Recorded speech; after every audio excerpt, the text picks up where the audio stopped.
Thank you all. If you could take your seats. Good afternoon. My name is Matthew Hyman. I chair the Federalist Society's International and National Security Law Practice Group, and we are the group that's organized this afternoon's panel. So I want to thank you all for being in attendance, and I also want to thank folks watching us on the live stream for paying attention to what I think will be a very interesting panel. Before I hand it over to our moderator, I just want to let people know if you're interested in the work of the International and National Security Law Practice Group, I can tell you a little bit about it. We do panels like this. We have regular teleforum. We have a symposium or two every year, and we cover the gamut of topics that you would expect given our titles. So whether it's trade, electronic surveillance, law of war, anything in the international or national security law realm, we have experts on our executive committee that really dedicate a lot of time thinking about program in these areas. So if you're interested in today's topic or any of the things I just mentioned, I would love to hear from you. I'm around today, but I'm also on the Federalist Society's website, so if you want to track me down, if you want to get involved, just send me a note and let me know. We'd love to have more folks engaged. And so with that, I'm going to turn it over to our moderator who will introduce the panel. Today's moderator is Eric Cadell. He's a partner at the Sullivan and Cromwell law firm. Eric has a wide-ranging practice that covers everything from OFAC to anti-corruption to trade sanctions, a lot of the topics that the panelists will be discussing today. So the moderator has deep expertise, and our panelists have deep expertise, and so I really thank them for attending. So with that, Eric, the floor is yours. Thank you very much, Matthew. Can everyone hear okay? The mics, I guess they're working. Thanks for coming today. The formal title of our panel today is National Security Law and Doing Business Abroad. And I'd say that it's a little bit misleading as we sort of thought through what we really wanted to talk about today and convey to you. That title became a little bit too narrow. What we're really talking about, I think it's fair to say, is the intersection between corporations doing business and seeking to obtain profit and grow their companies in the sort of ordinary way that you think about corporations as profit maximizing entities. Think about business opportunities within the context of the overlay of national security responsibilities. And you might think, well, that seems like an easy choice, but as you'll see in the context of the panel's discussion today, it really isn't always that easy. There are a lot of tricky questions that can come up, in particular for businesses that are doing business across borders. So we think we've got a great program for you today, and we really hope you enjoy it. Just a note on process, what we're going to do is we're going to go through our discussion and cover a few different topics through the course of our discussion. At the end, we'll save somewhere in the neighborhood of 15 minutes or so for questions. If you do have a question that comes up, please write it down or remember it, and then you'll see there's 2 microphones in the middle of the room there. Please queue up behind those microphones, and we'll take questions in the order of people's presence in the line. And I'll alternate between the 2 microphones, so don't worry about being stuck behind the wrong one. With that, let me introduce our panelists just very briefly. Obviously, their bios are on the website, and please do take a look at that if you want any more information. But first, 2 down to the right is Tim Keeler. He's an attorney with Mayer Brown in the Government and International Trade Group. Prior to joining Mayer Brown, Professor Keeler, and he is an adjunct professor at the Georgetown University School of Law. He was in a variety of senior positions in the U.S. government, including Chief of Staff in the Office of U.S. Trade Representative from 2006 to 2009, and then at the Treasury Department earlier in his career. At the far end of our panel there, we have Don Rosenberg. He's the Executive Vice President, General Counsel, and Corporate Secretary of Qualcomm Incorporated. Mr. Rosenberg reports directly to the CEO, Steve Mollenkopf, and is a member of the company's executive committee. In his role as the Chief Legal Officer, he's responsible for overseeing Qualcomm's worldwide legal affairs, including litigation, intellectual property, and corporate matters. Qualcomm's government affairs, international audit, and compliance organizations also report to Don. Prior to joining Qualcomm, Don served as the Senior Vice President, General Counsel, and Corporate Secretary of Apple, and before that, Senior Vice President and General Counsel at IBM. Don has also served as an adjunct professor. You'll see this as a theme. He was at New York's Pace University School of Law, and he taught courses in intellectual property and antitrust law. Third, we have Randy Milch. He is between Don and Tim, and he's the co-chair of the NYU Center for Cybersecurity and a professor of practice at NYU School of Law. Before that, and most recently before that, he was the executive vice president and strategic policy advisor to Verizon's chairman and CEO, and served as the company's general counsel from 2008 to 2014. At Verizon, Randy chaired the Verizon Executive Security Council, which was responsible for information security across all Verizon entities, and he was responsible for national security matters at Verizon beginning in 2006. Finally, next to me here, Jim Haynes. He has served in a variety of roles in the government. He was the general counsel of the Department of the Army and later general counsel of the Department of Defense and director of the Defense Legal Services Agency from 2001 to 2008.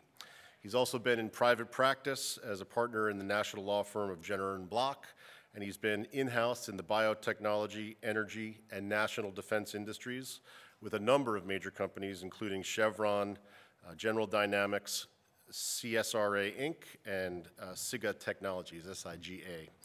Graduate of Davidson College and Harvard Law School, Jim is an honorary doctor of law from Stetson University and has numerous awards for his public and private service.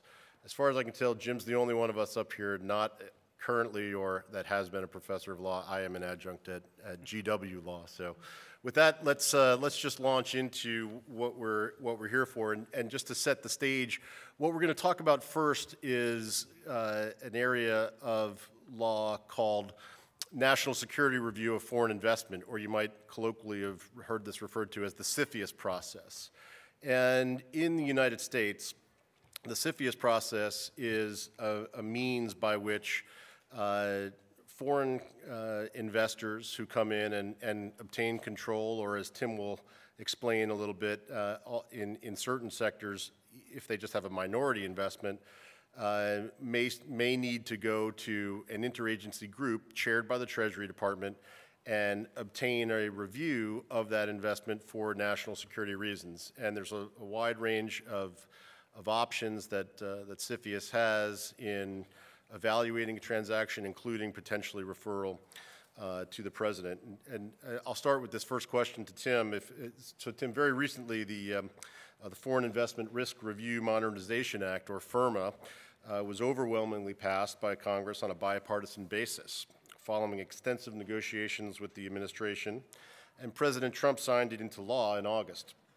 FIRMA substantially reforms the CFIUS process as we know it, and FIRMA was described by a number of legislators, including Senator Cornyn, who was the principal sponsor of the reform initiative, as designed to address both gaps in the pre-FIRMA CFIUS process and to address serious concerns that China and other foreign countries may be seeking to obtain leading-edge American technology, both established and emerging, and to leapfrog United States' advantage in technology.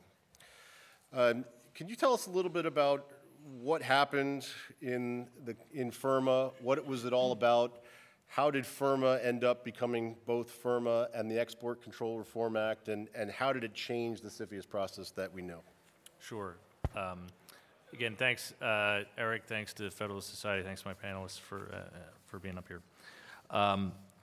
So as Eric started to lay out, a lot of what's driving changes in national security law and policy are really the big shift going on in both at the presidential level and in the national security bureaucracy about its view of China and what to do about China as a potential adversary that is different than what the Soviet Union was.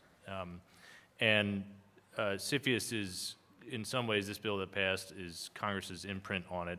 So I'll talk about CFIUS, I'll talk a little bit about export control, and then I'll talk a little bit about some of the national, sort of new and emerging national securities and technology issues that are arising. So CFIUS applies to the acquisition of control of, as CFIUS defines it, of U.S. businesses by foreign persons. That's what's called a covered transaction under CFIUS. And that is pre this recent enactment of a statute changing it. That was the general rule, and they were technically voluntary filings by parties. I say technically because if you were a Chinese investor and you wanted to put in $1 billion buying a U.S. company, and it had any sensitivity at all, which these days pretty much means any company that Chinese really want to invest in has a risk of being considered sensitive by the U.S. government, you would want to get a letter from CFIUS saying that they are okay with this transaction. If you don't, then it's possible the President of the United States could force a divestiture, meaning you have to essentially do a sale at, a fire sale, or they could impose terms to change material terms of the deal to take care of national security considerations. So while it was technically voluntary, and still many transactions it is still technically voluntary, there's a huge incentive for parties to want to file before they actually cut the check. I'd used air quotes for the word control because CFIUS keeps it deliberately ambiguous. It's different than market definitions of control. You might think of control as 51%. That's not what CFIUS views it as. CFIUS's only bright line has been thus far less than 10% and passive is not control.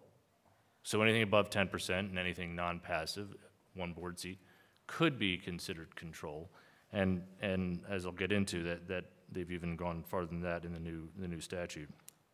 There's been significant scrutiny of China in the past 10 years. This predates Donald Trump. In the Obama administration, there was heavy scrutiny, in fact, blocking of proposed transactions where Chinese companies would gain control of U.S. semiconductor companies. And then since the Trump administration has come in, Chinese investment has dropped dramatically into the U.S. Chinese CFIUS filings have also dropped dramatically. There's been, I think, a lot of made up for by other foreign investors from pretty much everywhere else in the world. But Chinese investors have definitely been spooked by the Trump administration in the past almost 2 years. CFIUS is also concerned with state control of foreign investments as a general proposition. You may recall over 10 years ago, there was a lot of public outcry about potential takeover of Unocal, an oil company, by Sunak, and also Dubai Ports World attempted takeover of some ports in the United States. So more recent concerns are any U.S. businesses in the tech space, anything, companies that hold data, especially personal data, companies that have physical locations that might be near sensitive military assets. A great example is CFIUS actually blocked the acquisition of, I think it's the Hotel del Coronado in San Diego, and if you've ever been there, you can see there's Marine jets flying right in that area that you can see from the hotel, and they blocked that purchase. So really, you can't. 10 years ago I might have said, hey, if you're buying a hot dog stand, it's not that sensitive. But if the hot dog stand is on a military base, in fact, it can be sensitive. Depends where it is, exactly. One thing that the Chinese started doing was shifting away from acquisitions and starting to do licensing deals. And licensing deals of technology that wouldn't meet certain export control thresholds. And this really made a lot of the defense agencies nervous because they weren't having to ask, the parties were not having to ask permission from either CFIUS or from export control authorities before they got their hands on this technology and might be able to build it back up on the other side. And they had sufficient concern that, in fact, I think they started talking to Senator Cornyn, and that's why he moved to expand CFIUS jurisdiction, both to cover small investments in the U.S. That weren't passive, less than 10%, non-controlling, and also expand CFIUS jurisdiction to cover essentially outbound movements of technology. That's what the bill would initially do. A lot of U.S. businesses were very concerned with the breadth of that. The final version moved that outbound piece to a new export control process. So, for the most part, the bill has been enacted but not fully implemented. It expands CFIUS jurisdiction to, as I mentioned, small, non-passive investments. For example, you could have just 5% plus one board seat, and the CFIUS could have, if it's in a sensitive sector, jurisdiction to block that or investigate it at least. It creates a new short-form declaration to sort of make one thing potentially easier for some businesses where they don't have to do a full filing, but they can get CFIUS's blessing and the safe harbor that might go along with that. It mandates that certain parties that have where governments have interest, substantial interest in them, are mandated to file when they're investing in the U.S. Also granted authority to CFIUS to mandate, make other transactions mandatory, which they have started to do with a pilot program that actually just went into effect this past weekend. On the export control side, what Congress decided to do was create a new category of export controls called emerging and foundational technologies. They didn't really define it, but I think the general gist of it is they wanted to create a process where the executive branch could move more quickly to control uncontrolled technologies, and through the normal course of action, it might take too long to do so, either unilaterally or through multilateral export controls. I think as we go forward, it's going to be very important to watch not only how the administration implements the new CFIUS rules, and we can talk more later about the pilot program they rolled out, but also when they start to implement these new export controls, how far do they go, what do they do? And I think it'll also be interesting to see how the administration handles, I mean, from a broader perspective, some new and emerging issues in the national security and technology space that might arise in, say, government contracting. For instance, Amazon seems to have a pole position for the DoD's new cloud-based classified web service. At the same time, they're providing very similar services in China.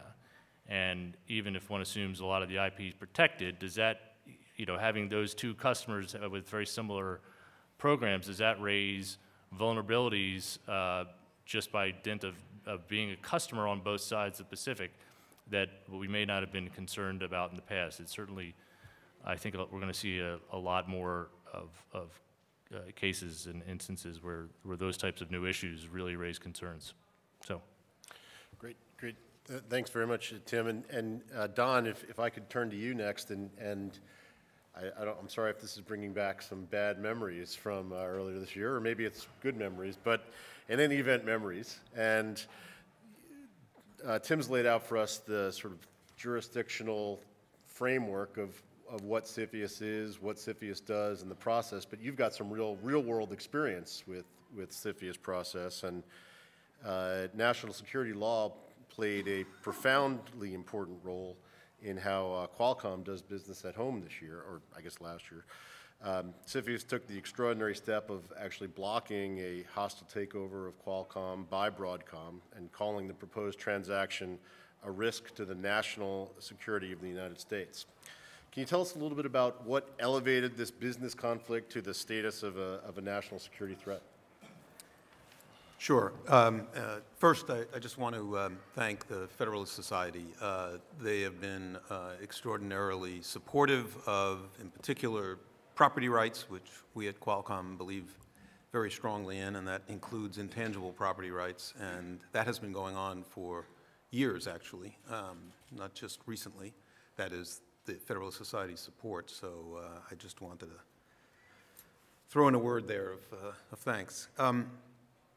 Yeah, so the the business conflict, and it was this year. I was actually thinking about that. It seems like it was. It seems like a long time ago. 3 years ago, but it was just this year. And it actually is a good memory, not a bad memory. I got enough bad memories from this year and the last couple of years that this is actually one of the good ones, although extremely interesting, and it was a tough one. So it goes back. Let me give you some context. The business conflict, as Eric called it, was the classic hostile takeover, which you don't see much of these days. And it was Broadcom's attempt, and Broadcom's chairman, Hock Tan, to acquire Qualcomm. It was a surprise letter I received in the middle of the night with no prior notification, other than about a year before, Broadcom had approached Qualcomm to see if we were interested in discussing some form of merger or some other form of get-together. But that had been dropped for quite a while with no further discussions and certainly no further interest on our part. So we received the letter. It announced the intention to launch this hostile. It had an offer in it for a price that was above our market price at the time, but not anywhere near, in our view, what the company was worth. There were quite a few other reasons why the company was ultimately not very interested in that deal, but there was, I think, an assumption, since it was a hostile takeover, and since Broadcom had just recently, days before having sent that letter, met with the president in the White House and declared that they were going to re-domicile. Some people think they were a Chinese company. They were a Singapore company, and they said they were going to re-domicile to the United States. So the assumption on the part of those who were focused on the possibilities of CFIUS was that, well, that shouldn't be a problem now. They're going to be a U.S. domiciliary, so not an issue. I, on the other hand, started to think about a number of questions relating to their hostile takeover, and one of them was I had had some inkling of an understanding that Broadcom had recently been trying to acquire a smaller company called Brocade, and the history of that was that it was examined by the committee, the CFIUS committee, for I think about a year, and I understood very little, but my information was that the committee was going to object to that acquisition, presumably on grounds that CFIUS would be concerned about. And it was only as a result of that White House meeting and some promises that Hock Tan of Broadcom made, including the re-domiciling, that the president, in his prerogative, basically said they were going to approve that acquisition. But I had a sense that the CFIUS committee, which Tim can describe, is made up of multiple agencies in the United States, chaired by the Treasury Department. The CFIUS committee, I think, was left with somewhat of a bad taste in its mouth in terms of the Brocade deal. So that was an inkling to me that I might have some interest there. I also did some research on CFIUS. I had not focused on it as much as I've since focused on it. And it occurred to me that there might be a view that with a hostile takeover, normally what happens is the companies are merging, or there's an acquisition that's ultimately agreed to, and the two companies basically notify the committee so that it can get the approval that Tim was talking about before. But this was a hostile, and we were clearly not going to go in jointly. And it appeared to me that Broadcom had no intention of raising the issue because they thought they had satisfied the requirements by saying they're going to re-domicile. But after looking into it, I decided that there is a chance that we could be viewed as a covered transaction here. And even if this deal was to go through, whether we accepted it or whether they successfully completed the hostile, it was important to our company and to the shareholders to know whether there was going to be a CFIUS issue here. So we engaged with the committee on I guess, an informal basis to ask some questions and to raise some concerns. And we found that, indeed, the CFIUS committee was, in fact, interested in this, although it was a kind of sui generis problem for them. And it was one of the issues that actually lasted right through the very end of the process, which was, well, Tim mentioned control, and there's a different control definition here.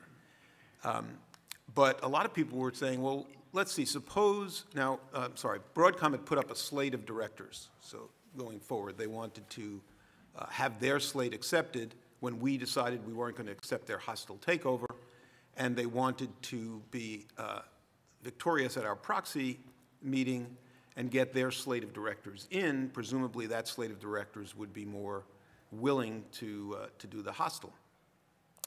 In fact, Broadcom had selected each one of these directors, as well as paid each one of them $100,000 apiece.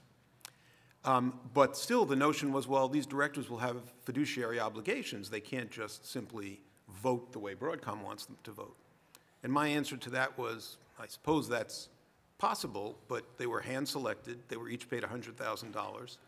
And they have been inundated with everything we've been inundated with in terms of the benefits that Broadcom said would be reaped as a result of this transaction.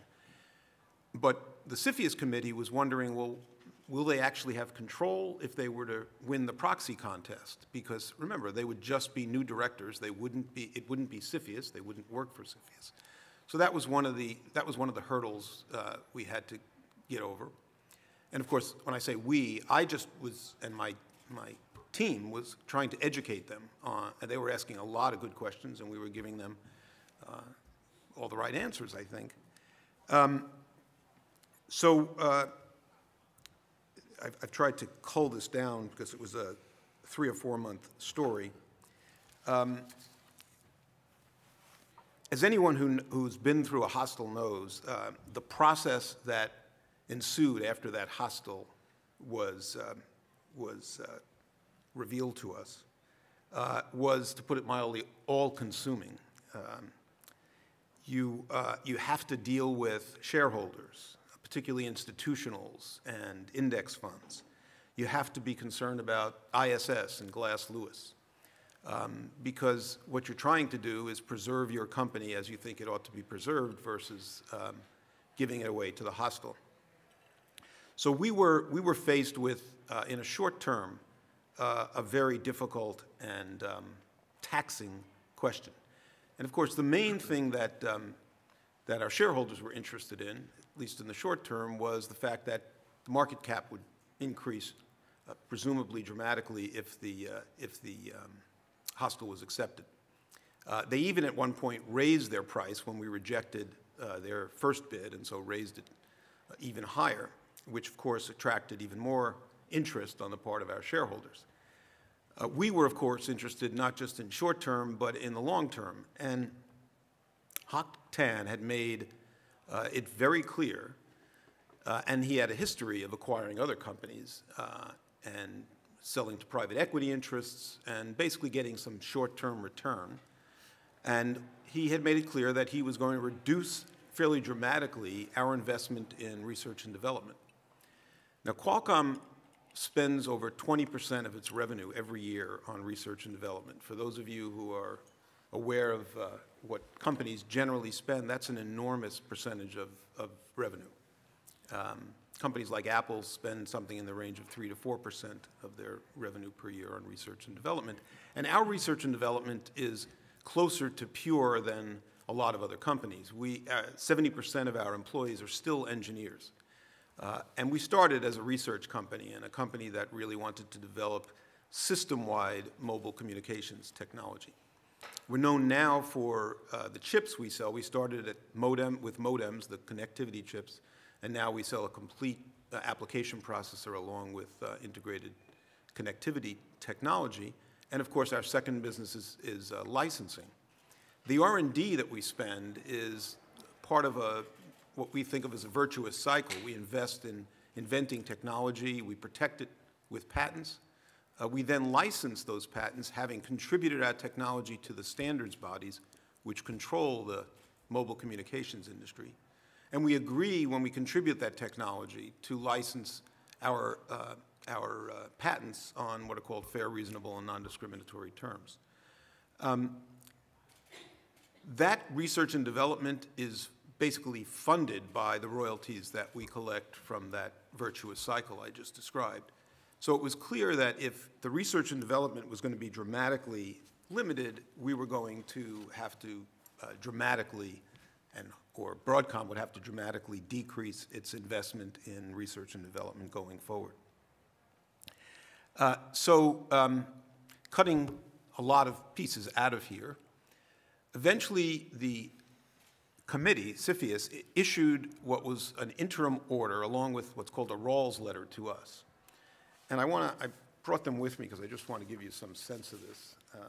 So the Rawls letter talks about having sought review of this Broadcom solicitation of proxies. The Department of the Treasury broadened the scope that it originally thought it was going to look at to review the proposed hostile takeover of Qualcomm, the entire hostile takeover. They said, they concluded that it could very well pose a risk to the national security of the United States.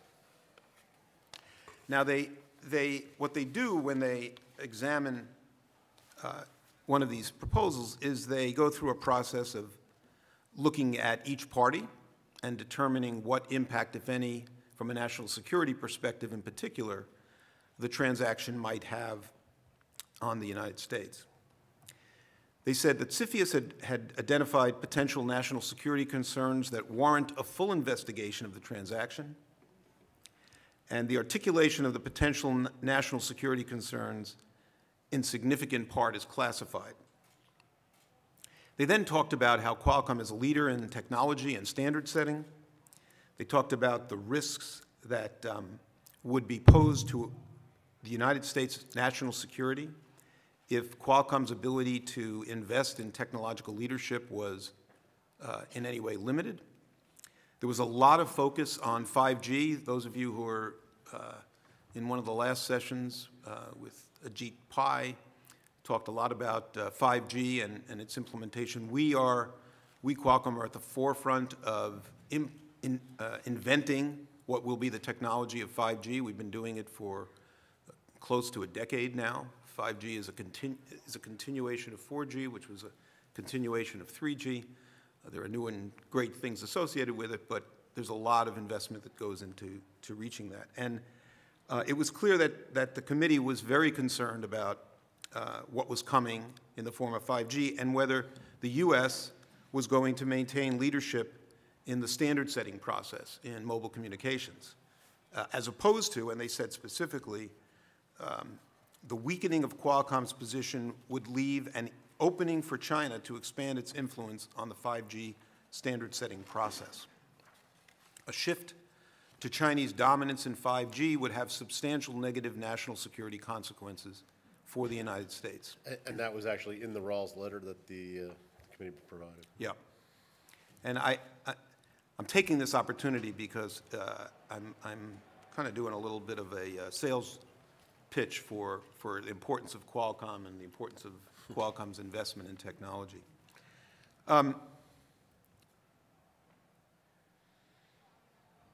They then focused on Broadcom, and in particular Hock Tan's statements, numerous statements to the press, and they all related to, one way or the other, the reduction of research and development investment and the need for short-term improvement of the stock price. And I'll read one more paragraph from this letter, which I think is important. U.S. national security also benefits from Qualcomm's capabilities as a supplier of products. For example, Department of Defense national security programs rely on continued access to Qualcomm products. Qualcomm holds a facility security clearance and performs on a range of contracts for United States government customers with national security responsibilities. Qualcomm currently holds active sole source classified prime contracts with DoD. Additionally, Qualcomm currently holds unclassified prime contracts with DoD. Qualcomm's partnership with the United States government encompasses efforts to address cybersecurity and the next generation of wireless, 5G, and the Internet of Things.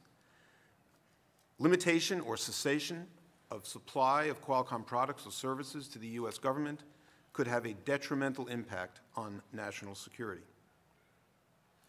So having made it clear, and the order is as clear, if not more clear, that accompanied the Rawls letter, that Qualcomm was not only important to national security, but was a trusted partner to the U.S. government, and they referenced both classified and non-classified activities.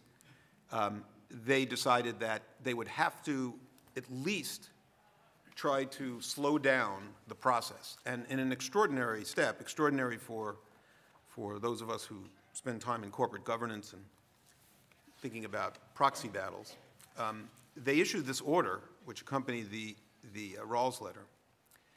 And we were ordered that we could not accept Broadcom's proposed merger, at least in the interim while the review was going on, and that Broadcom shall provide CFIUS with 5 days business notice before taking any action toward redomiciliation in the United States while this order is in effect. And just as a side note, I'll tell you, so I was laser focused on everything going on and everything they were doing. And one of the things I did was the steps they had to take, I determined, to redomicile involved both court action in Singapore and then ultimate action with the SEC here in the United States. So one of the things I wanted to do was follow what was going on in Singapore, and so we retained a Singapore law firm to watch the dockets. And it was clear to me that after, I think it was like 2 months since the declaration had been made that they were going to redomicile, they had not taken one step to redomicile. Now, that didn't say they weren't going to, but it was a helpful fact for us to take a look at. And it also helped in terms of what I said to the committee is, if in fact their slate is voted in our March meeting, and they still haven't successfully redomiciled, now you've got a situation where you do have a foreign entity, if you accept the notion that they then gain control, and control, as Tim said, is a looser standard than we're all used to, then now you've got a foreign entity, not a U.S. entity that is acquiring Qualcomm. So that was, I think, of great interest to the CFIUS crowd as well. Now, Broadcom made a very belated attempt to speed up their redomiciling, but it was too late because, among other things, the CFIUS committee concluded that they had violated this interim order. And all of this actually took place within a week, or about a week. Less than a week after this order was issued, we ultimately got our final order from the president, signed by the president, prohibiting permanently the merger of the two companies. Now, there's a lot more to it, obviously, and there's questions you should have in your mind of what specifically was it that they were concerned about vis-a-vis us, vis-a-vis Broadcom.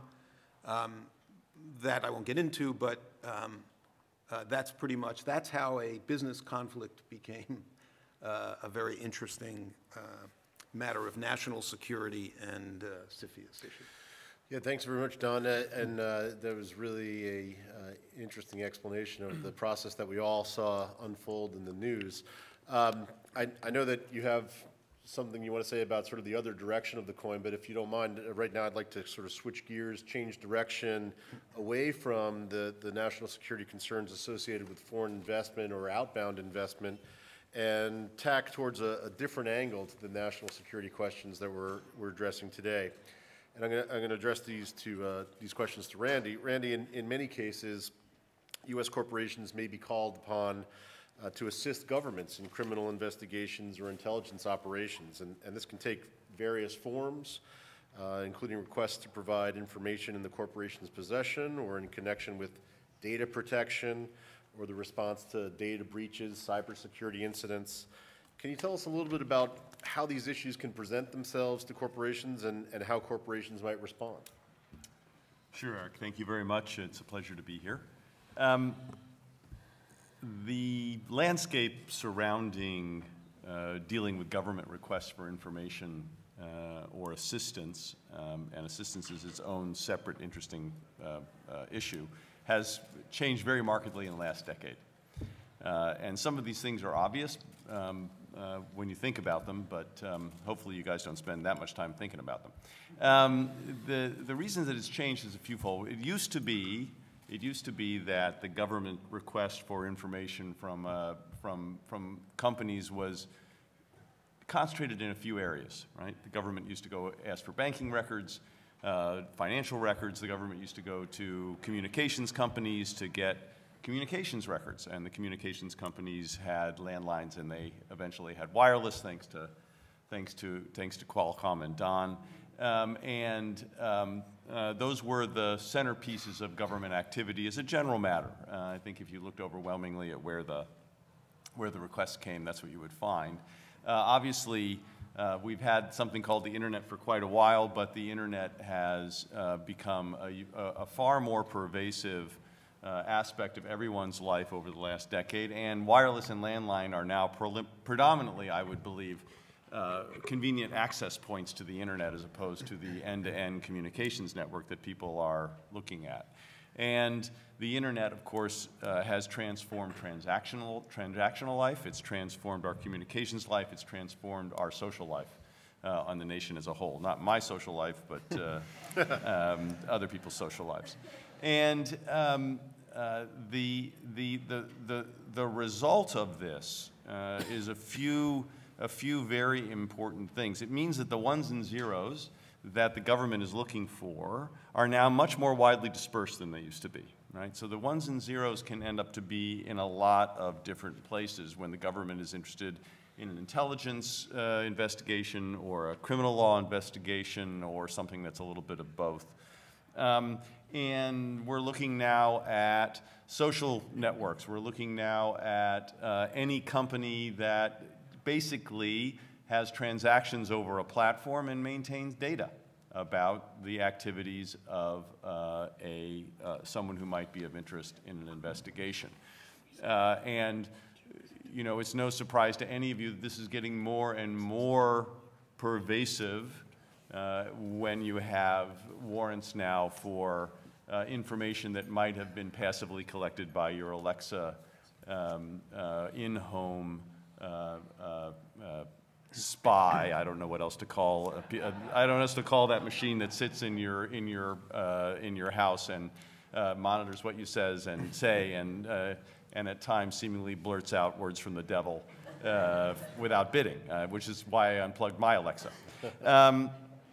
This transformed landscape, the landscape that has much more data, much more widely dispersed, much more intimate data,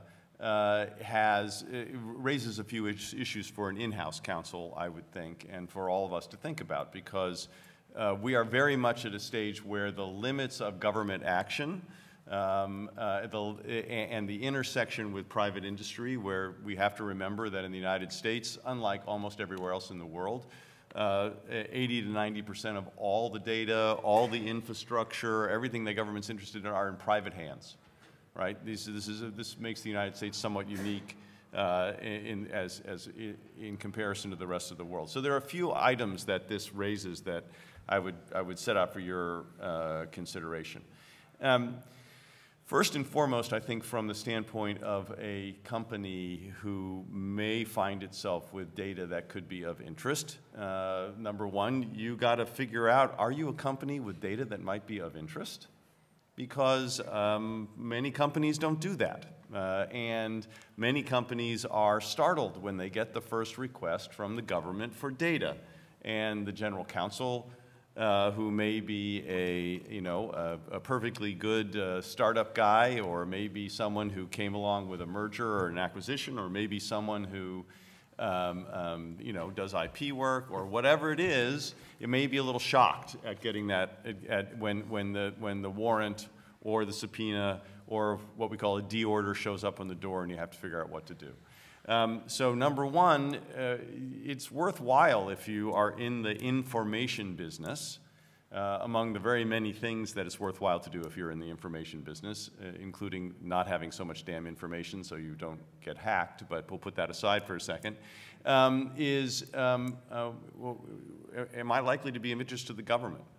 If you think you are likely to be of interest to the government or potential interest to the government because you have data that could be of interest in an investigation, you have to take the next step. The next step is, what is my posture going to be when I get a request? We have all seen that there are companies that have decided that public opposition to government requests is good marketing, is good for marketing. We have seen companies who didn't think about this, but all of a sudden find that their employees are up in arms when it comes clear that there's a request for data, and they have to respond belatedly to employee pressure. We've seen companies who have seemingly taken steps to make it impossible for themselves to respond to government requests by the way they've implemented certain technologies. So it's important to have a theory about this, is my view, and it's important for that theory to be a theory that the board supports, because you will quickly find yourself, or could quickly find yourself, with a lot of unwanted publicity about this particular question, which is something that is going to get a lot of people upset, and you're not going to make a good decision when everyone's upset about this. You're just not going to make you're going to make a very reactive decision, and that's not the way that you should do that. I think the significant increase in, part of this is the significant increase in the interests across the board of privacy, data subject privacy, the people who are supplying all that data that might be of interest to the government, and what kind of promises companies might make to their customers about the privacy of their data. I would think that any company that is coming up with a reasonably accurate privacy policy would have to say that the privacy of the data is subject to getting processed by the government. But you know, this all comes together in a question of what your posture is going to be. How might they handle it? So sometimes the government will come with formal process. It's a search warrant or something else, but sometimes there'll be a request to sort of collaborate. As well, I was going to get to that. I was going to get to. Let me finish up with formal process. I do have that as my last point. I would urge folks to get a lawyer that's up to date on this, because the law is in flux in this area. It's not, you know, we just had a Supreme Court case that came down, the Carpenter case, which made a very interesting exception to what had been pretty well accepted 40 years worth of law on the third-party doctrine, and now there's an exception for anything more than and a very carefully cabined exception for anything more than 7 days of location data from a cell site. Go figure. But these devices have pushed the courts in a lot of ways because of the huge amount of data that are encompassed in them, and the huge amount of data that's available, and the concern that data analysis would permit the government too easily to get far too much information about an individual. And you know, it's a long-standing theory of how we deal with the government looking for information that there should be friction, right? The government shouldn't have it too easy.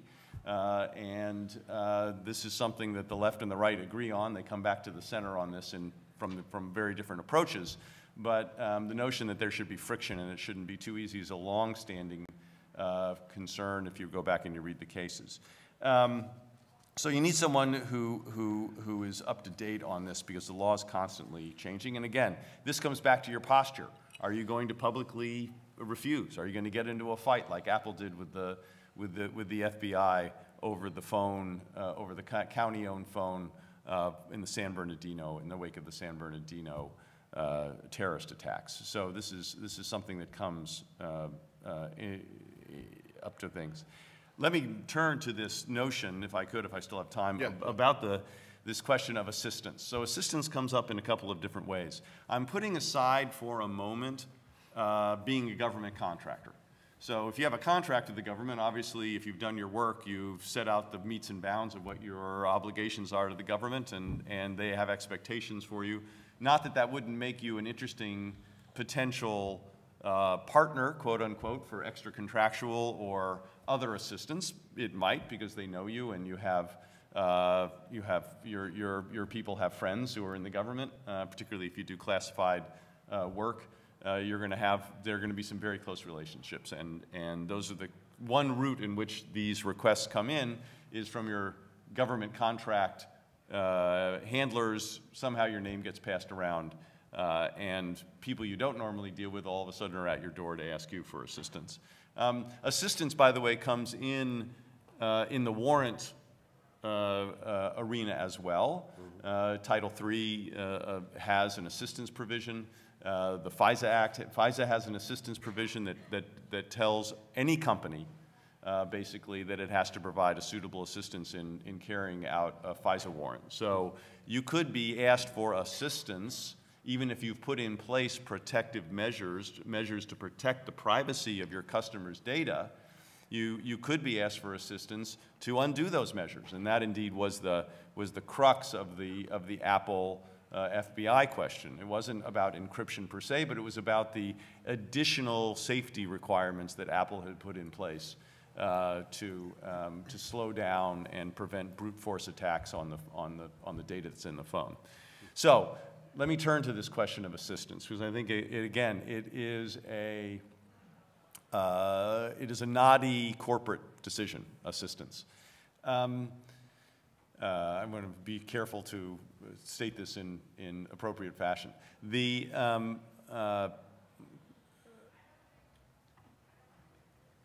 first thing you should remember about assistance from the government is that if it is secret or covert and you believe that, you're an idiot.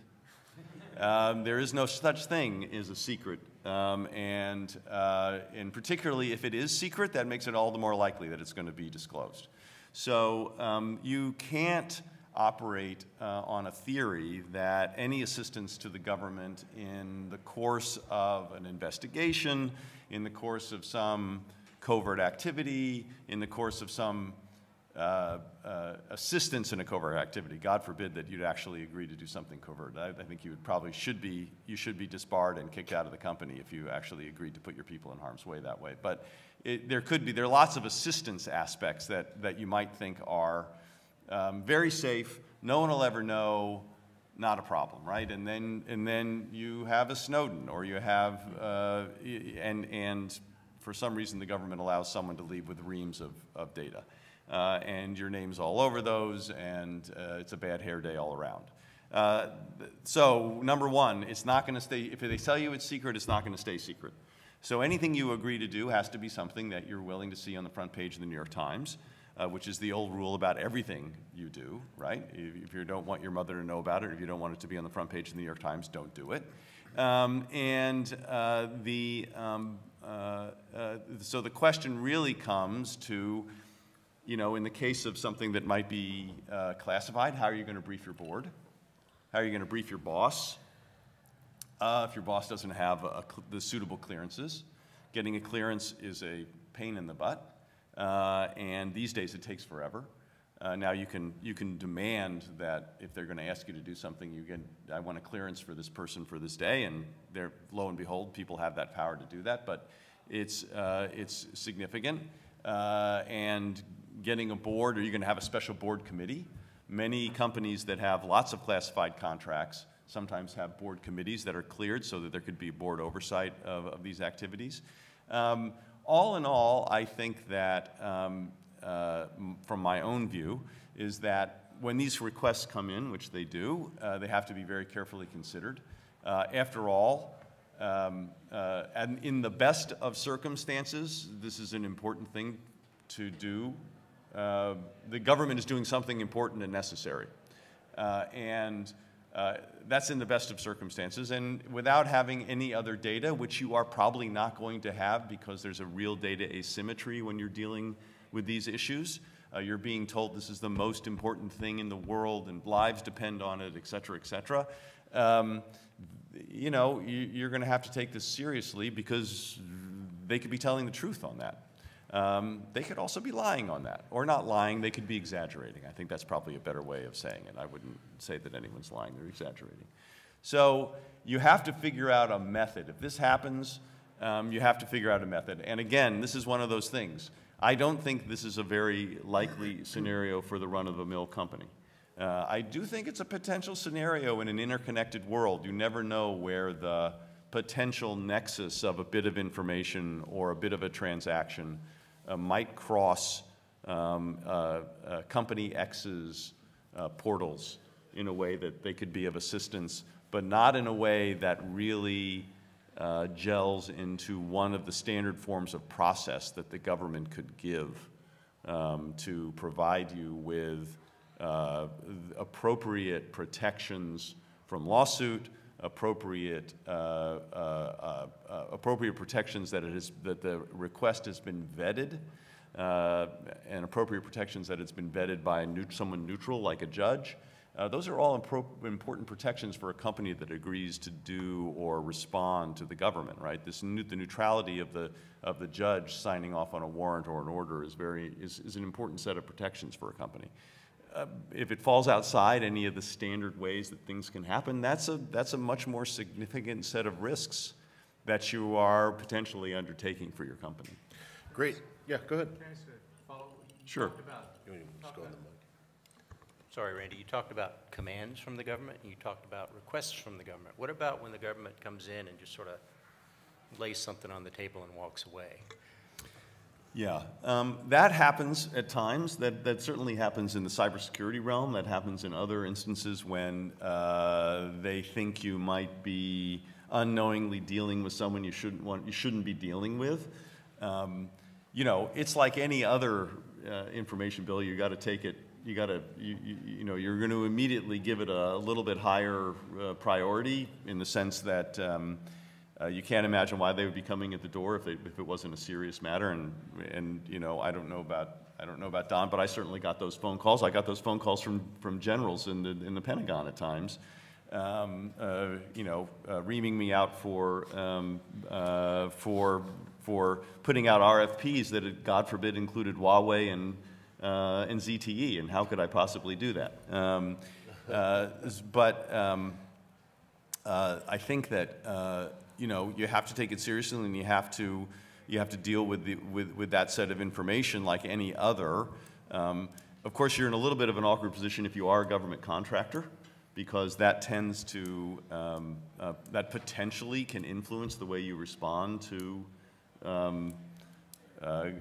things that are a little bit out of the ordinary from the government, right? You're going to have salespeople, and you're going to have revenue targets, and you're going to have all those other things, and people are going to say, how can you jeopardize that? And that's when you have to be a general counsel and sort of say, no, or this is why we're going to worry about it. Or ask for a command or a Right. directive. Oh, absolutely. If there's a way to ask for, if you're nuts if you don't demand process, if there's a way to get process. You certainly, if there's a potential for process, and you can work with the government if you have the right people in-house or you find the right people outside to very creatively ensure that appropriate process is done, and modifying, they're even willing to modify existing forms of process if the matter is significant enough, or get you something called a 2511 letter, which basically says no process is necessary, but you get the same protections if it's important enough. If that is a potential route, you've got to be sure you do that, because otherwise you're putting your company at even higher risk because there's the absence of something you could have gotten. Great.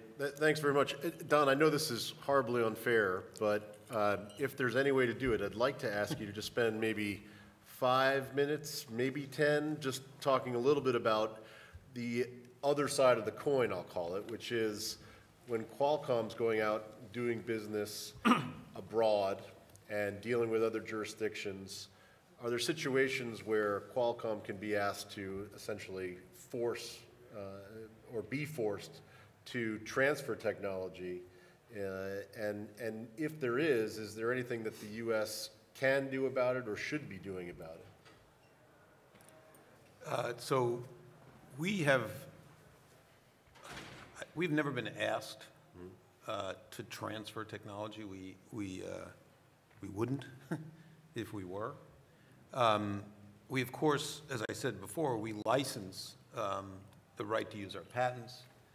We support our products with some level of technology, whether it's software or even physical people on site to help them. What we we haven't. I don't know if this is where you want me to go, but we haven't been the subject of taking of our trade secrets to the best we know. Occasionally, of course, but not a systemic government taking of our property. The way governments, foreign governments, have actually taken our property. So I shouldn't say they haven't, but they have by employing different means, sometimes under the color of law. Mm-hmm. So most significantly, we've had issues in Korea, in China, in Taiwan, where the governments have basically said, we're going to use our antitrust laws or our competition laws to regulate what you can transfer or how much you can transfer it for. So, for example, we spent 15 months in China being investigated by the NDRC, which was one of the agencies that enforced the anti-monopoly laws there. Now, the NDRC was an agency that existed and predated the anti-monopoly laws, and it was the China price regulator. That's literally what its job was and is, because China, unlike the United States, is a regulated country. And so the NDRC was in the business of regulating prices. When the AML came out, the anti-monopoly law came out, they had a provision in that law very specifically that said, unlike, again, the U.S., that said they could regulate excessive pricing. And excessive pricing wasn't defined, so presumably the enforcement agency was going to define excessive pricing in any given case. And the NDRC, in its role as a price regulator and now an enforcer of the AML, chose to use that provision to claim that we were charging excessive prices for the royalties that we charged for use of our patents, standard essential patents and non-standard essential patents. And that was the start of a 15-month exchange, which ultimately resulted in a fine of close to $1 billion for us, and a recasting of our licensing program in China for China, but in a way that we ultimately found was acceptable to us, and we were successful in actually turning back several of the concepts or misapprehensions they had about our program. For us, it turned out to ultimately be a good deal because we ended up with a better relationship in China, with what was called a rectification plan, which basically was us abiding by the new regime that we had agreed to. And we modified, as I said, our licensing program to some extent in China, for China. And the result of that was, one of the problems we had before that, and this is kind of not government taking, but company taking. One of the problems we had before that is there are enormous numbers of device makers in China, what we call OEMs. You wouldn't believe how many there are, and we wouldn't know about them unless somehow somebody told us about them or they came knocking on our door. So we had a lot of companies who weren't paying for the intellectual property they were using. Mm-hmm. Of course, it's patents, and as we all know, there's no way of stopping the use of patents. We publish everything associated with it, and if they want to infringe the patent, they can infringe them. We just have to find them and then take some legal action in a place where there's a rule of law that you can apply. So we didn't know about a lot of the OEMs, the device makers in China. After we finished the resolution with the NDRC, we've subsequently signed up an additional 150 licensees in China, admittedly under the new terms, which were something different from our old, but all in all, it was a net positive for us. The same thing has happened to us. We have a case in Korea, KFTC. They followed China. They fined us close to $1 billion. That one didn't end well, so we're appealing that in the Court of Appeals. We think there's a lot of problems with that, not just substantive, but procedural, and that's a wonderful, wonderful case of lack of due process. And if we had time, I would tell you about the process of the hearings in the KFTC. And in Taiwan, they followed suit as well. And it was literally almost a Me Too process. In fact, in Taiwan, there was newspaper articles about legislators asking, when are we going to get our $1 billion? So it was taking under color of law, I guess, is what I would say. But there's no question that, when you deal with different cultures, they do come at things differently than the way we do. And part of it is just understanding their perspective. Now, I had no doubt that there was a large degree of industrial policy being implemented and protectionist activities. But if you're a business that's a global business and you look at the market in China, which is enormous, you have to try to find some ways to compromise. But we never did and never will give access purposely to our proprietary information. Great. Well, thanks very much. And I know that there's a lot more you could say about that, but you're right. We're getting a little bit short on time. So this is going to be the last question for the panel. I'm going to pose it to Jim here. But if you're ready for questions, please do start to queue up behind the microphones as Jim addresses this last question. We'd be happy to take any questions you have for us. So Jim, what I wanted to do to sort of sum everything up here is take advantage of the fact that you've been in the government, you've been in the corporation, you've been in the private firm, so you've got a wide range of experiences. And you've seen a lot of these issues unfold in your practice and your career. What I think a theme that we're hearing here is there obviously are very serious national security issues that can be presented in the context of investment, doing business, and potentially that can be a tension with what the corporation would most want to do to maximize profit. How do you think the corporations really can balance that tension, or do you even think there really is a tension there? And to the extent that, that you do, how might the government view the balance of sort of national security policy and industrial policy and making sure that our corporations really have the best ground to compete on? Well, thanks, Eric. I've been absorbing this as much as possible. Great panel to be on. I wonder if there's not a correlation between the fact that I'm not as smart as these guys and I've never been a professor. So maybe what I'll say is I'm old-fashioned, and I don't really see much tension between the corporate responsibility to maximize shareholder value and being a good corporate citizen, if being a good corporate citizen is helping our country. There are rules that govern that. There are all sorts of obligations that govern that. There's perhaps less discretion than there used to be, and I'll get to that maybe at the end of my time, because I think there's some practical observations I'd make. But I'd say generally there shouldn't be a tension as long as you're careful. So I would look at it a little bit differently. We've talked about some of the very granular obligations, some very important new ones, CFIUS, for example, some great anecdotes from Don and so forth. But drawing back a little bit, looking at things from the corporate perspective, and particularly from a general counsel perspective, you sort of have to look at things like sort of the fiduciary obligations of the board and the management and members of the company, or also the statutory framework, sort of rules of the road, if you will, statutes and regulations that we've talked about in part here. certainly contractual obligations, and then even sort of corporate powers, ultra virus doctrine.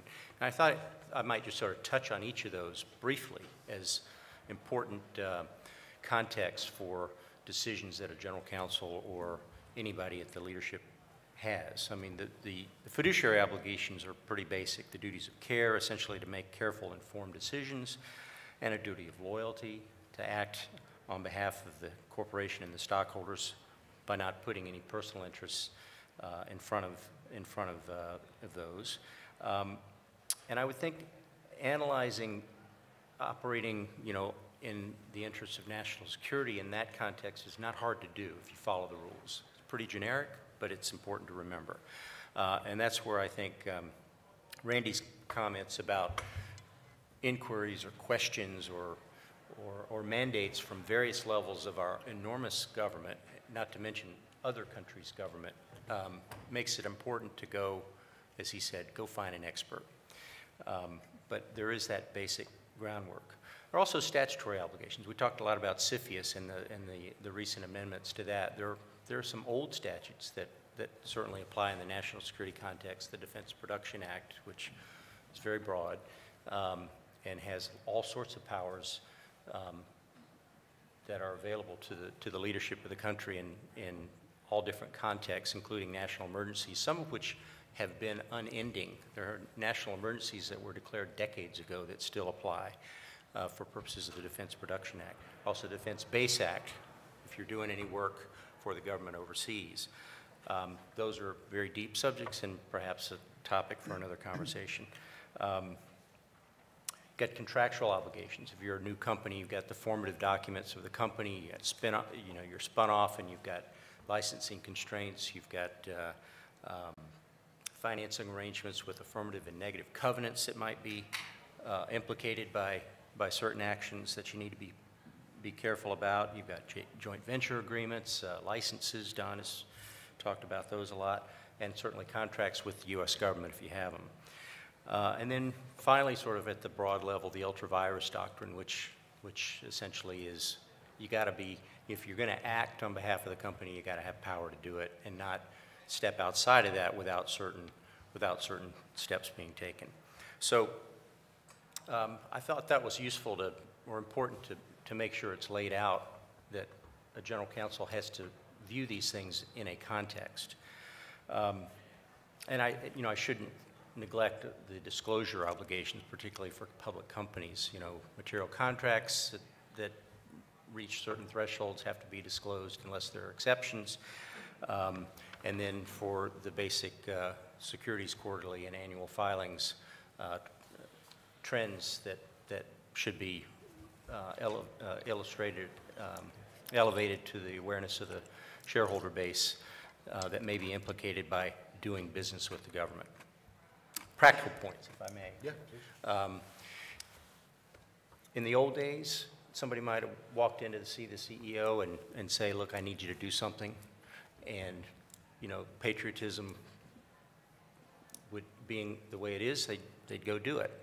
Nowadays, the CEO is likely to come to the general counsel, I would think.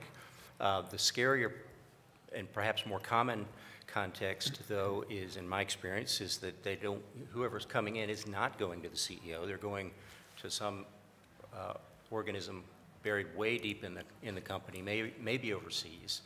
And, we sort of train our business people to be sort of like military officers. When in command, take command, go out and make decisions, and ask questions later. Those kinds of things can come and bite you. So the old ways really just don't apply. You want to be asked, and my advice the first time you get that is no matter how much you think you know, find somebody outside who's really on top of it. There are all sorts of prudential reasons for that, including CYA, which is a term that we use in the corporate world from time to time. But your obligations to your client to make sure that somebody else who is a true expert in these things is really on top of the latest state of events. And there are all sorts of things besides the jots and tittles of a particular regulation that go into these kinds of decisions. The CFIUS process has, even though it's been substantially enhanced, it's long been a, potentially enormous issue that's way beyond, has way more than legal aspects to it. The Dubai Ports case is a good example. I remember from my time in government where, Dubai Ports was wanting to come in and take over the Port of Baltimore, and it probably was resolvable, but it was just the absolute wrong time for that to go anywhere, and it rapidly became, something way beyond what CFIUS required. And there are plenty of other examples of that. Perhaps Don could elaborate on lots of aspects of his own experience recently. So find an expert. Everything's more regulated these days. Randy talked about the government coming in and asking for assistance. There's also when you want to go out and ask the government for assistance. There are different, whole different things that are implicated there. Just an example of non-legal issues. If you're going to be dealing with the bureaucracy, which is notwithstanding our, Constitution that says that the essential decisions have to be made by officers of the United States, which have to be confirmed by the Senate. We see in this issue arising with the new Attorney General, a lot of decisions, way more than any that are visible, get made very low in the bureaucracy. So understanding how things really work, in addition to the way things should work, is so important. You can have an immediate success by sort of plowing through because you're right, or you can have a long-term success if you work it properly. I think probably I'm running out of time. Great. So I'll turn it over to you. Yeah, thank you. Thank you very much. So I see, looks like we have one question already. Your question? First, thank you all for coming.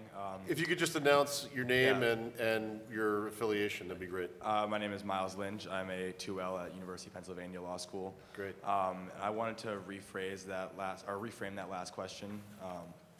You answered that, Mr. Haynes, from a corporate perspective, how to just balance those.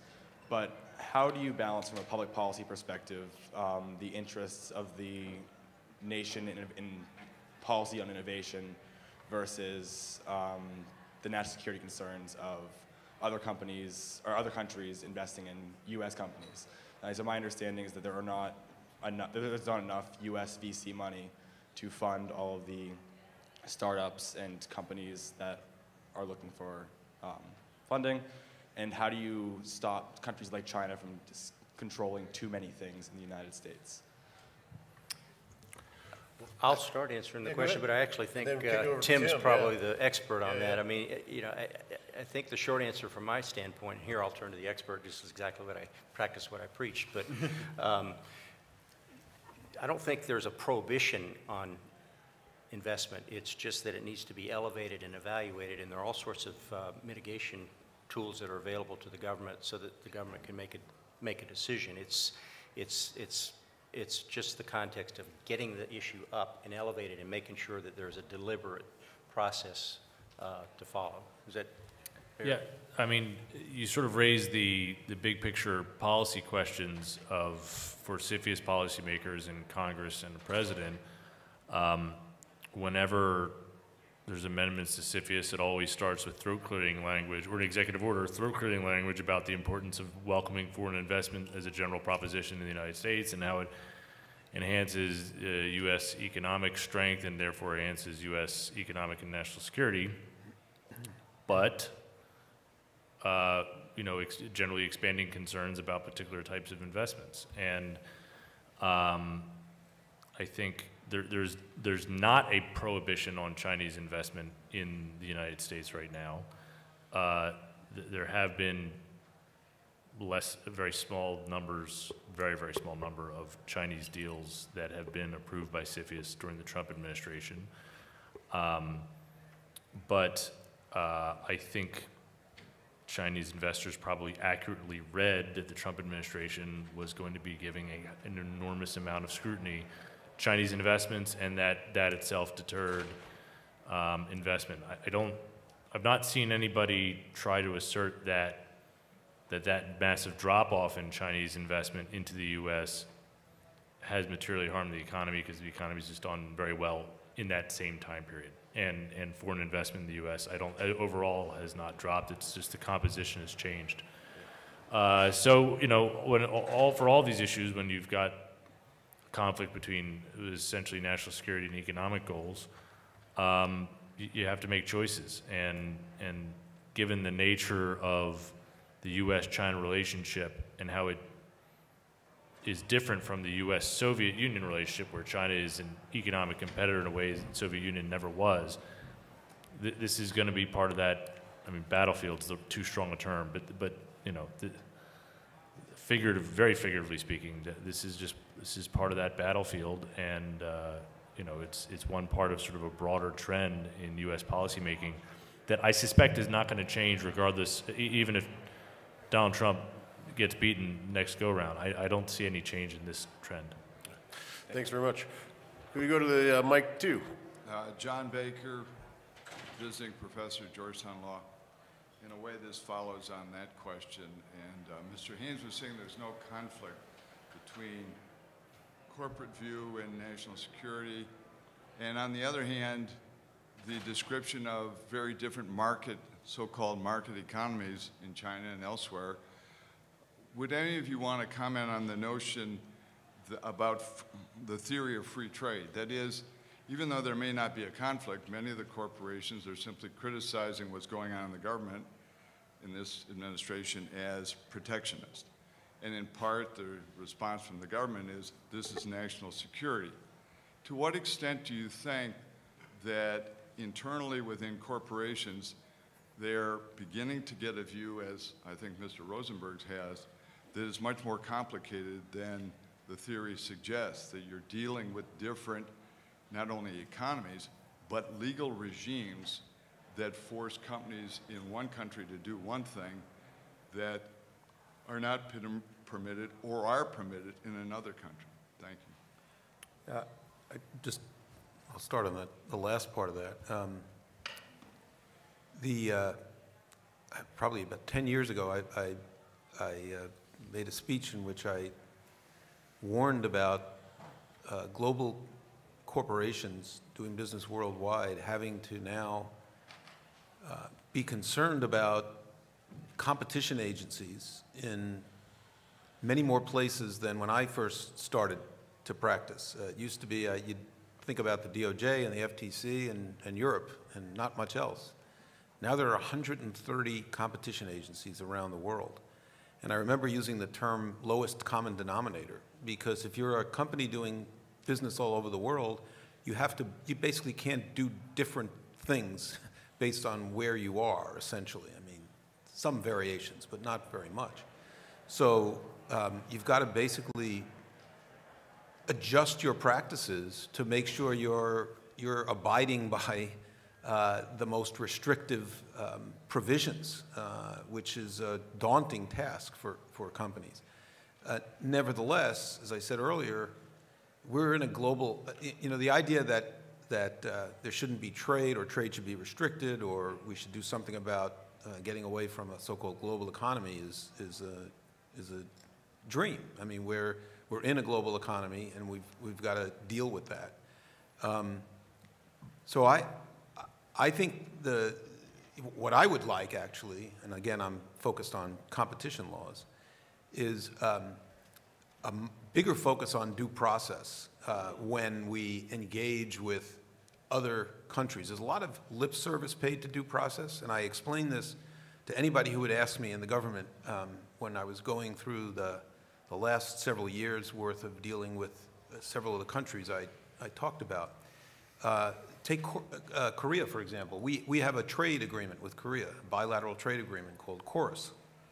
And in that trade agreement, there's recent terminology which predated our issues in Korea, which we basically participated in lobbying for, which says that they will provide due process rights to foreign companies to the similar extent they provide them to their own companies. But we even had specific language in there that talked about such as access to the full record if you're being accused of something, ability to cross-examine witnesses. We had none of that when we went through our Korean fair trade episode. But as I've explained now several times, you've got to be careful. It goes back to the cultural point I made before. They agreed to that language, and then their response to me was, "No, you got the record. You've got the full record. That's what you get." And well, no, you can cross-examine witnesses. It's just the way we do it, which is not on the same day. You can't have any information in advance. The questions have to be pre-arranged and submitted to the. So what I've said to anyone, as I said, who's asked me, and several have in the DOJ, thank goodness for Macon Delrahim now, who's really pushing the concept. And actually, Roger Alford just 4 days ago made a speech at the College of Europe's Global Competition Law Center in Brussels, talking about due process. And what I said was, it's not just the words. You've got to make sure that you get the concepts down. And so there's got to be some kind of leveling of the playing ground. Yeah. So we're getting close to the end. I see 2 questions pending. Why don't we just have both of you ask your questions, and then we'll be able to answer them together, or hopefully they're close enough. Go ahead, please. Good afternoon, J.B. Tarter with the Defense Intelligence Agency. My question is my own, not representing any government agency. So the assumption that's been provided here is that working with the government is a risk to corporations, either on contract or providing assistance. And for a while, as Mr. Haynes said, the answer was, patriotism, you should help us. But you see corporations publicly saying, we will not work with the U.S. government. Apple's brought that up. Other corporations like Google have said, we will sell our data broadly, but not to the intel community. So the question on the business side is, what can the U.S. government do to be a positive partner, whereas working with or for the U.S. government is actually a positive for the bottom line in the corporation and not a risk? How can the government make itself a better partner?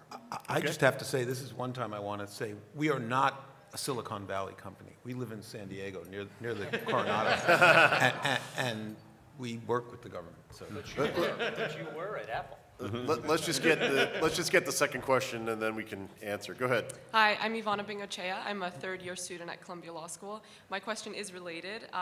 So you mentioned the Carpenter standard, but it is my understanding that despite that ruling, there is a lot of information that the government can subpoena from corporations that have third-party data, like IP addresses and to and from addresses, that are considered business records, and that the standard is like not even probable cause, but something approaching probable cause. Do you think that standard's too low, so I guess in the reverse, or do you think Carpenter was correctly ruled and the government doesn't need warrants for a lot of this data to be disclosed? You want to take a shot at starting? So I can start with the second one, and Yeah. then and I have some opinions on the first one, but very quickly on the second one. So obviously a subpoena is a standard that's lower than probable cause. A D order is something that approaches probable cause, but it's less than probable cause. So there are plenty of companies that have data. It's their data. It's available by subpoena if it's not otherwise covered by a court case or otherwise. Do I think that that's too low? I think that as a general rule, most of us are far less interesting to the government than we wish we were. And I think that there is plenty of, we go through fits and starts in this, right? The legal regime always has to catch up with technology. It's never ahead of it.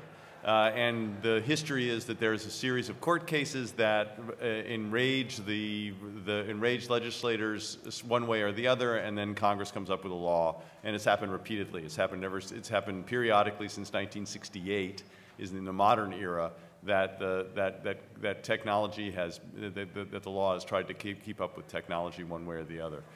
I guess fundamentally my opinion is meaningless about whether the Carpenter was rightly decided or wrongly decided. It's certainly going to make life interesting for my former colleagues back at Verizon and the other companies trying to figure out why 6 days is okay and 7 days is not. It's not very much of a theory, but 7 days was the answer because that was the amount that was taken, and they wanted to reverse. So I think that's just the way that is. On your other question about how can the government be someone that is good for marketing to market with, I think it depends entirely on your customer base. If you know, I don't think that the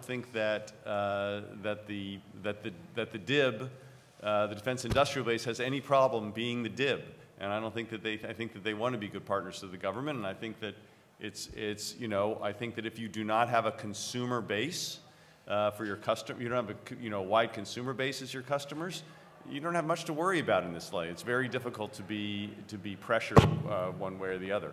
On the other hand, if you're a consumer company with a lot of data, you're going to have to worry about this problem. I think that Jim's notion about what to do about patriotism is probably the hardest question here. I've been on panels with colleagues, when I was a general counsel, colleagues from Apple and Microsoft and others, and we had very, very markedly different approaches to thinking about whether you're a U.S. company or not. Fundamentally, there's a danger of thinking about yourself as a global company. Obviously, you're a global company because you want to reap global benefits. That's where you go where the market is. You want to get that money in the door, right? And you have to face the issues of law everywhere you go because you're going to be, as a good corporate citizen, you're going to follow the law wherever you are. You're not going to flout the law wherever you are, right? But, history hasn't looked too kindly in the longer term on the global U.S. companies who found themselves in the run-up to World War II being big apologists for the big markets they had in Germany. I think that they should be embarrassed about that. And at a certain point, when push comes to shove, you do have to decide whether you're an American company or not. You do have to decide that I'm going to take certain risks or I'm going to approach things in a certain way because I have duties that go to the heart of being able to be a company somewhere. There's no God-given right to be a company, right? You're a company because there's a rule of law, there's corporation statutes, there's all the other things that make you allowed to be the company. And at a certain point, you got to figure out where you're a company of. And that may alter your approach in these areas that I discussed where the board has to make a decision, where your approach to your technology is significant. And that's just, now listen, most companies don't have to face this problem. This is not a problem for most companies. This is a problem for companies that it gets put into the spotlight when something bad happens and there's a request for information or one of these big deals happen and there's a CFIUS problem. For 99% of the companies in the country, this is an esoteric problem that other people have to deal with and you don't have to deal with. So Randy, that's a great answer, but maybe more importantly, it's the final answer. I'd like to say thank you to Tim, to Randy, to Don, to Jim, and most important to all of you for coming out. I hope you enjoyed yourselves. And to Eric, he did a terrific job preparing. Thank you. I hope you all will come back next year and take Matthew up on his invitation to join our group if you're interested in these issues generally.